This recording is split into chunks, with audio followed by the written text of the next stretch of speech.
नमन करता हूं। मैं देख रहा हूं कि ये एक सर्वप्रथम एक अनोखी शादी जो हमारे लखन वाटिका औरैया से बौद्ध पद्धति के द्वारा की जा रही है, जिसमें यहाँ जनपद औरैया के निवासी नारायणपुर से कैलाश नारायण जी हैं बौद्ध, उनकी पुत्री जागृति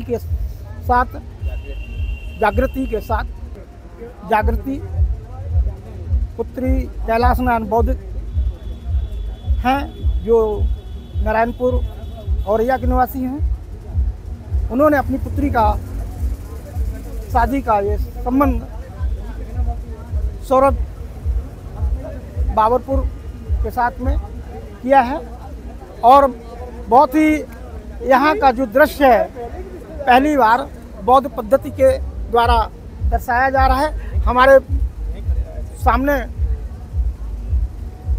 जो है कैलाश नारायण बौद्ध जी खड़े हुए हैं। इनकी बेटी का शादी समारोह है, उत्सव है। आज दिख रहा है कि जनपद औरैया में पहली बार इस तरह का नज़ारा देखने में आ रहा है कि हमारे बहुजन मूल निवासी महापुरुषों की तस्वीरें लगी हुई हैं और हर तरह से पूरा पंडाल और पूरा ग्राउंड हर जगह महापुरुषों के से फोटो से आच्छादित है और इस तरह से डेकोरेट किया गया है। तथागत बुद्ध को, बाबा साहब अम्बेडकर जी को बहुत ही अच्छे ढंग से स्थापित करके और लोकेटेड किया गया है, जो कि बहुत ही दर्शनीय है और सराहनीय है, क्योंकि ये हमारी मूल विरासत है जिसके तहत ये कार्यक्रम किया जा रहा है। और शादियां तो बहुत देखी हैं, लेकिन जो जनपद औरैया में ये पहली शादी ऐसी हो रही है जो कि महापुरुषों के आदर्शों को स्पष्ट दर्शाती है और बौद्ध रीति रिवाज जो परंपरा है, हमारी संस्कृति है, धरोहर है, उसके तहत ये कार्यक्रम संपादित किया जा रहा है। आइए हम अंदर ले चलते हैं आपको और पूरा नज़ारा दिखाते हैं कि किस तरह से लोकेटेड किया गया है। ये आज हमारी बेटी भतीजी की शादी है और ये एक शादी के साथ साथ एक सामाजिक आंदोलन भी है हमारा। तो हमें ये लोगों को सीख देनी है कि हमारे महापुरुषों का जो आंदोलन है साथ साथ चलता रहे और हम भगवान बुद्ध और बाबा साहब के मिशन को निरंतर आगे कैसे बढ़ाएं, क्योंकि ये बारात इतने लोग इकट्ठे होते हैं, उनको भी जो है इससे बहुत सारी शिक्षा मिलती है। तो हम चाहते हैं कि अन्य लोग भी इसी तरीके के प्रोग्राम करें। जी बहुत बहुत साधुवाद देते हुए महापुरुषों के बारे में थोड़ा सा परिचय करा। आप देखिए, ये देख रहे हैं आप, ये जो धम्म चक्र है, ये सम्राट अशोक की एक विभूति है जिसको उन्होंने स्थापित किया था कई जगह और जो हमारे आज राष्ट्रीय तिरंगे में भी है और एक प्रतीक है। साथ साथ आप देख रहे हैं ये साथ में रही है। चलिए पहले इधर आ जाइए।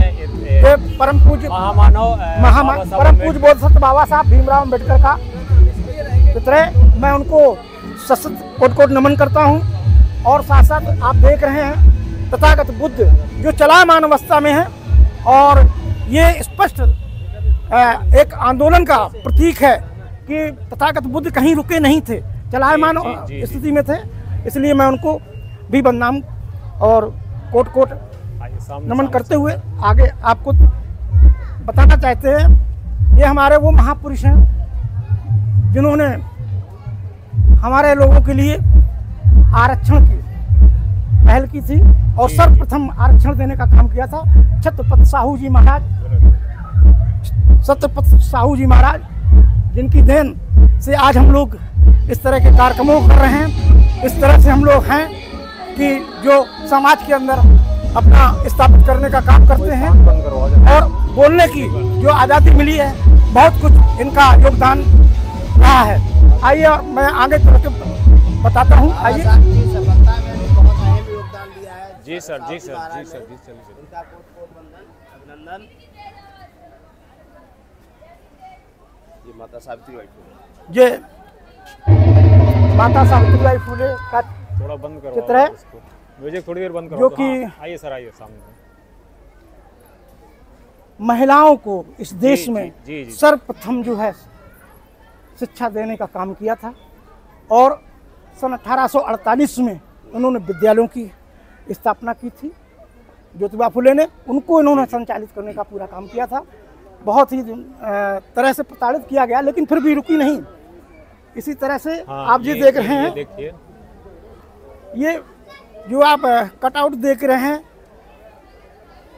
साझी विरासत। जी जी जी, देखिए, साझी विरासत, तथागत बाबा साहब, तथागत बुद्ध, मानवर कांसीराम साहब। आप यहाँ देखिए, सम्राट अशोक, संत रविदास और ज्योतिबा फुले, संत गाडगे, पेरियार, रामास्वामी नायकर पेरियार, जी, जी, जी। ललई सिंह यादव जी, और ये जो है हमारे उधम सिंह जी, ये बिरसा मुंडा, ये जो महान रमाबाई हैं, सावित्रीबाई हैं, शेख फातिमा हैं और वीरांगना फूलन देवी हैं। और ये तस्वीरें जो बनी हुई हैं आप देख रहे हैं, कबीर से लेकर के, और हमारे राष्ट्रपति रहे कलाम साहब जी, और सरदार भगत ये सिंह, हमारे और देश के बहुजन नायक रहे, जिनसे हम बारी बारी से देखिए। हाँ, जिनसे हमेशा प्रेरणा मिली और हमारा समाज ने इनको स्वीकार किया और आगे बढ़ने का काम किया है। फंक्शन ही नहीं है, ये हमारे बहुजन समाज के महानायक की झांकी भी आपको देखने को मिलेगी यहाँ पे, और ये बारी बारी से आपको दिखाया जा रहा है। आइए देखिए, ये सामाजिक अपमान गरीबी से अधिक खटकता है, अधिकार मांगे नहीं छीने जाते हैं। जी जी जी, ललई सिंह यादव जी, जो हमारे इसी जनपद के, जो कानपुर देहात पड़ जाता है, झिंझक के पास कठारा गांव के थे, और नौकरी में थे तो ग्वालियर में थे। इसके बाद इन्होंने बौद्ध धर्म को स्वीकार किया था। यादव जाति से और समाज बिरादरी से थे। इनका बहुत बड़ा योगदान है सामाजिक उत्थान में। आप देख रहे हैं, शहीद आजम भगत सिंह, यदि मैं जीवित रहा, फांसी से बच गया, तो अपना बाकी का संपूर्ण जीवन डॉक्टर अंबेडकर के मिशन में लगाऊंगा। ये शहीद आजम भगत सिंह का कथन था, क्योंकि बाबा साहब अंबेडकर उस समय पर जो लड़ाई लड़ रहे थे वो बहुजनों के लिए लड़ रहे थे, और दबे कुचले मजलूम हक वंचित लोगों के लिए लड़ रहे थे, नारी उत्थान के लिए लड़ रहे थे, और इस देश में जो सदियों से गुलाम थे उनके लिए लड़ रहे थे। इसलिए भगत सिंह देश स्वतंत्र होने के समय जब उनको ये स्थिति आई तो उन्होंने स्पष्ट कहा था। आइए आपको दिखाते हैं। तो ये फंक्शन आपको लखनबाट का औरैया में संत हो रहा है जी। कभी इसके बारे में सर चर्चा करें। हाँ, ये हमारे महासंत संत कबीर साहब हैं जी जी, और इनका जो ज्ञान है, सही मायने में कवियों में सबसे बड़े कवि माने जाते हैं। हमारे बहुजन आंदोलन के बहुत बड़े पुरोधा रहे हैं जी सर। इन्होंने अंधविश्वास कुरीतियों का अपने उस समय में इतना भरपूर विरोध किया, और कितने समस्या नहीं होंगी उस ज़माने में। 14वीं सदी में कबीर साहब ने हमारे लोगों को चेताया और उनको एक आंदोलन से जोड़ा। और कबीर साहब का जो आज भी है, कोई भी योगदान कवियों में नकार नहीं सकता है। बोलिए, आप बोलिए। हाँ, कबीर साहब महाकवि थे जी जी और हमारे जीवन में बहुत ज़्यादा, हमारा जो समाज है पहले कबीरपंथी ही था जी जी सर। और अभी भी है। कबीर के आदर्शों पे हम लोग चलते हैं और हमारे जो है ये पूर्वज हैं। आइए, ठीक।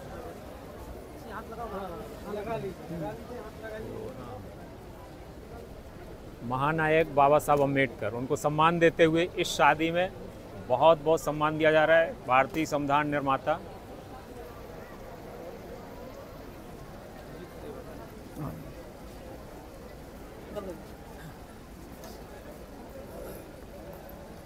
ऐसे पकड़ो, ऐसे ऐसे फ्रेम रखना, ऐसे पकड़े ना, बिल्कुल हिलना नहीं, बिल्कुल।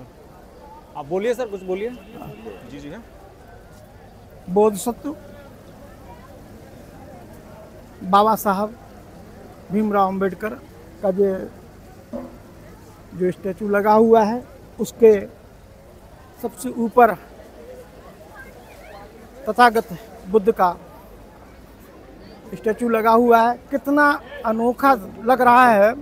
और ये हमें स्पष्ट दर्शाता है कि ये जो कार्यक्रम हो रहा है, जो समारोह है, शादी समारोह है, ये पूर्णतः बाबा साहब के द्वारा जो हमें रास्ता बताया गया है उसके तहत ये कार्यक्रम किया जा रहा है। तथागत बुद्ध को हमने नमन किया है, परम पूज्य बोधिसत्व बाबा साहब को हमने नमन किया है, क्योंकि ये हमें जो जीवन दिया है ये हमारे लिए भगवान से कम नहीं है।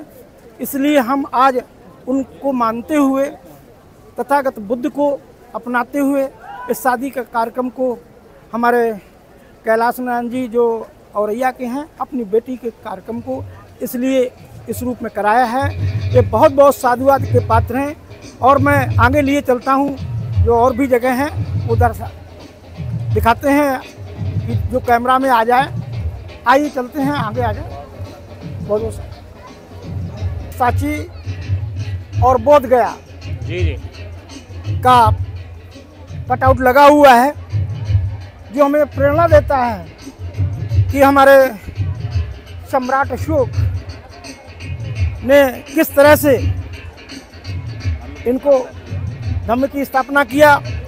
और वो हमारा प्राचीनतम जो बौद्ध विहार बना है वो गौरवशाली इतिहास को दर्शा रहा है। गगनचुंबी जो है दिख रहा है टेम्पल, ये दर्शा रहा है जो बुद्ध विहार की ये हमारा गौरवशाली इतिहास रहा है। और नीचे आप देख रहे हैं कि धम्म चक्र बना हुआ है। यही कारण है कि भारत सरकार ने हमारे जो बौद्ध धर्म के जो प्रतीक हैं उनको राष्ट्रीय स्मारक, राष्ट्रीय चिन्ह के रूप में रखा है। और उसमें अशोक का चक्र हो या सांची का स्टीक हो, दोनों में छपा हुआ है। ये हमारा बहुत अतीत स्वर्णिम गौरव है। हमारा जो देश है ये